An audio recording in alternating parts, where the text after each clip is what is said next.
জাকিয়া সুলতানা লিখেছেন, আমার স্বামী মসজিদে দান করেন অথচ আমি অসুস্থ থাকলে চিকিৎসার টাকা দেন না, তার দান কি আল্লাহ কবুল করবেন? বোন জাকিয়া সুলতানা, যদি স্ত্রী অসুস্থ হন তার চিকিৎসার দায়িত্বভার গ্রহণ করা স্বামীর উপরে কর্তব্য।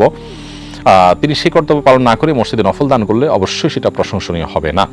তিনি বরং যদি স্ত্রীর প্রয়োজন পূরণে সচেষ্ট হন তাহলে সেক্ষেত্রে আরও বেশি সওয়াব পাবেন।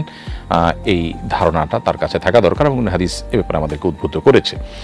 একরামনি আপনি লিখেছেন, সাদা স্রাব কাপড়ে লাগলে সে কাপড় পরে কি নামাজ পড়া যাবে? সাদা স্রাব এটা নাপাক, অতএব কোনো কাপড় লেগে গেলে যে অংশে লেগে গেছে সে অংশ ধুয়ে আপনাকে কাপড় নামাজ পড়তে হবে।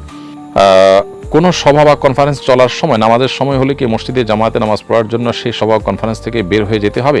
যদিও এতে কিছু অসুবিধা হয়, নাকি পরে পড়ে নিলেও চলবে? নামাজের সময় হলে আপনি সেখান থেকে বেরিয়ে জামাতে নামাজ পড়বেন, এরপরে সেটা কন্টিনিউ করবেন।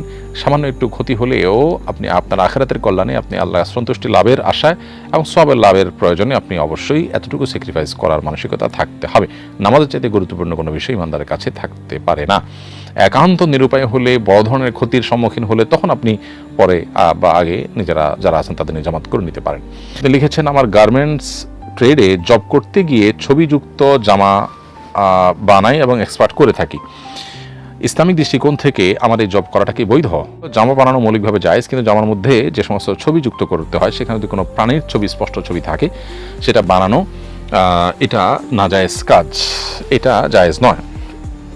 আর আগে থেকে ছবিযুক্ত করা আছে কাপড়ে, আপনি শুধু সেলাই করেছেন, সেখানে আপনি কোনো অন্যায় করেননি, ফলে সেটুকু জায়েজ আছে। এই জন্য আপনি কি করছেন সেটার উপর নির্ভর করবে আপনার এই প্রশ্নের উত্তর।